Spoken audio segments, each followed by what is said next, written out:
Yo, what is up? Welcome back to another video. It's been a while since I've done a tutorial, but we're back. We're grinding. We're on top, baby. Come on. Let's get started.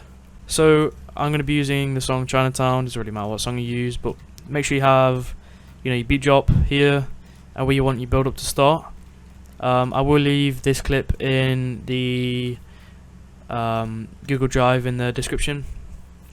You need a clip where you can see the player like just in the air, or in a Mongrel Classic, let's say, where your character isn't blocking the other person. Otherwise, with the effect we're about to do, it's not going to go great at all. It's going to look horrible. But yeah, what you want to do for this is just get this first frame to be this one where he just pulls out a shotgun. I'm going to hit U to separate the tracks, split the start of the build up, delete the rest of that. I'm not going to do anything before this, but if you had a transition, let's say it started here, you can just go ahead and split that like that. Split it here so you can add your transition, beat shakes, whatever you need on this side. On this, where the build up starts, we're going to go ahead up here, we just save this, and we're going to search up twixtor like that. You want to set this to, depending on the clip, because this is a long build up and it takes a while to shoot him, we're going to put this to about 400.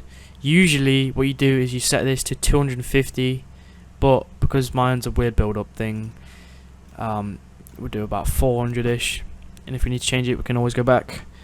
So from here you go 6 frames to the right, set this to 6, so just drag it, it'll do automatically. 6.8 is fine. Go to the kill, you want to go 6 frames left.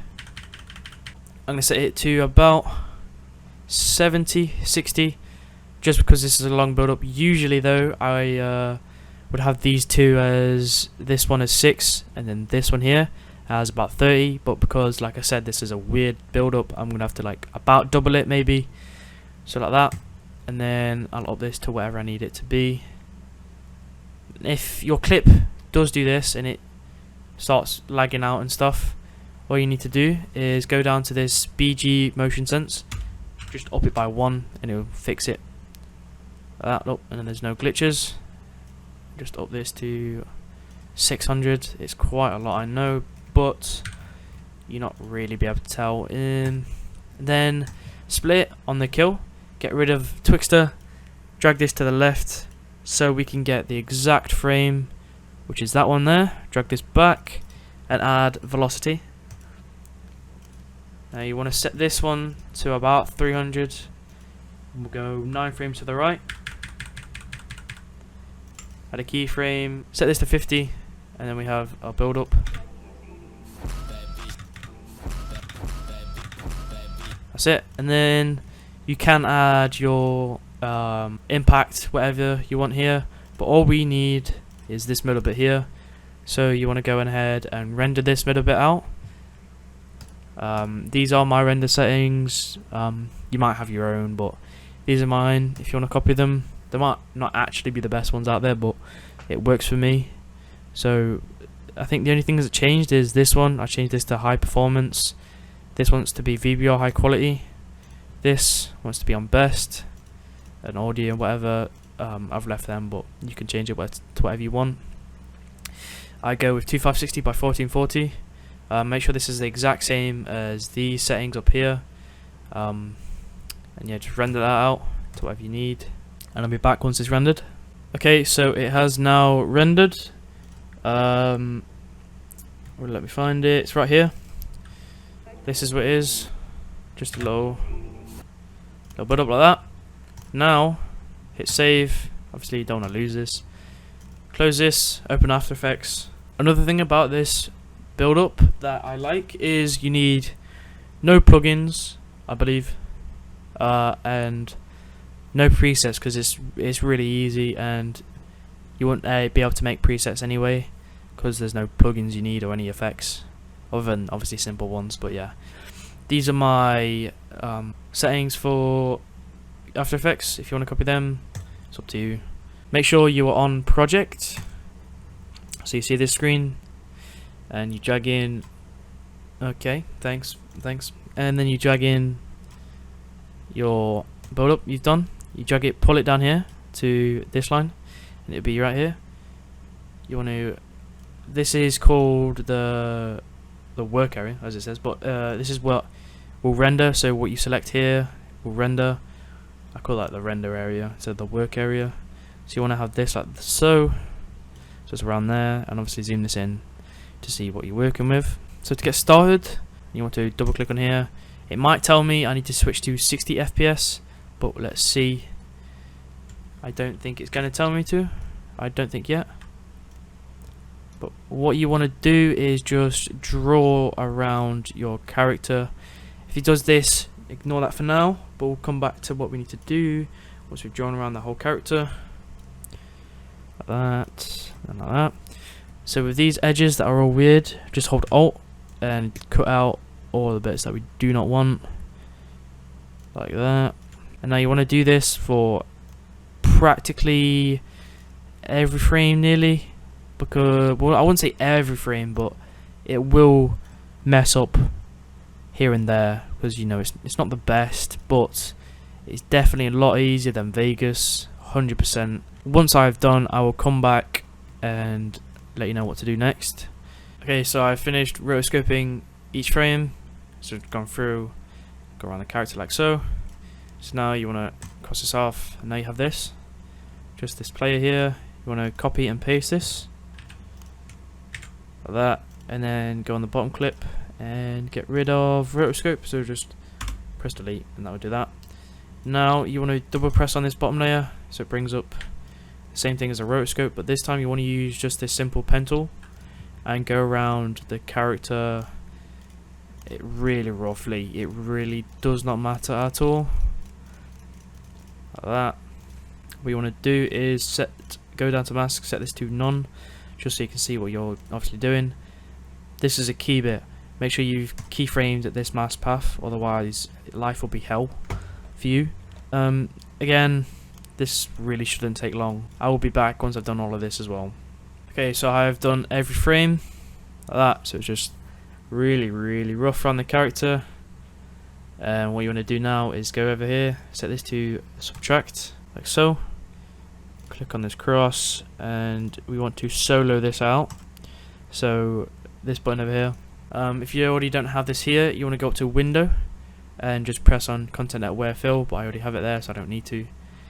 And we want to do set this to the alpha expansion. You want to set this to 3, and then Object Work Area, and you want to make sure this render area, as I call it, or work area, you want this exactly on both sides, and just click Generate Fill Layer like that, and it'll do it itself. Oh, sorry, I've got to save it first.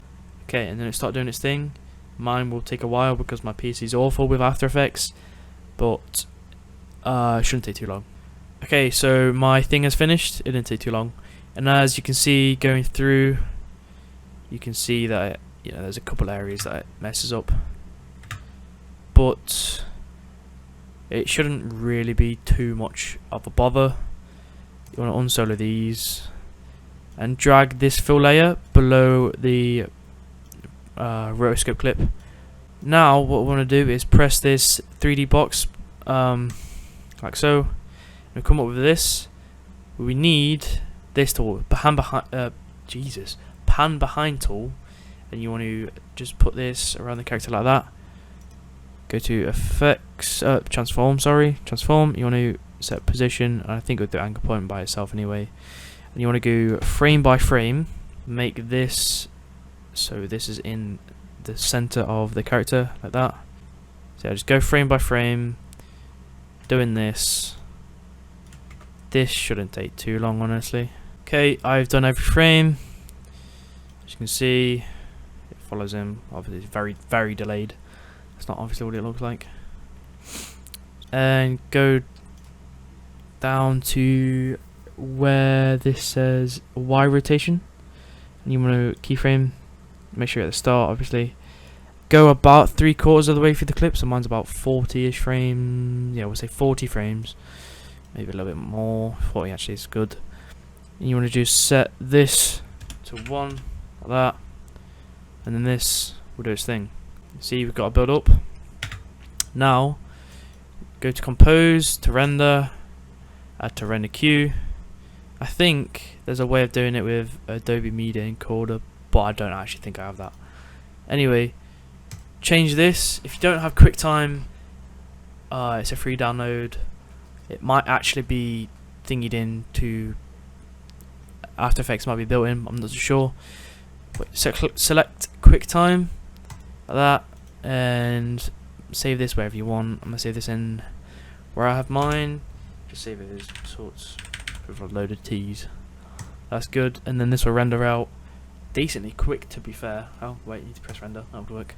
Okay, now what you want to do is, if your Vegas is like mine and doesn't have QuickTime built in, and yeah, you still have it downloaded, you've done all the settings and stuff to try have QuickTime, just go on Google, search up file converter to MP4, file to convert to MP4.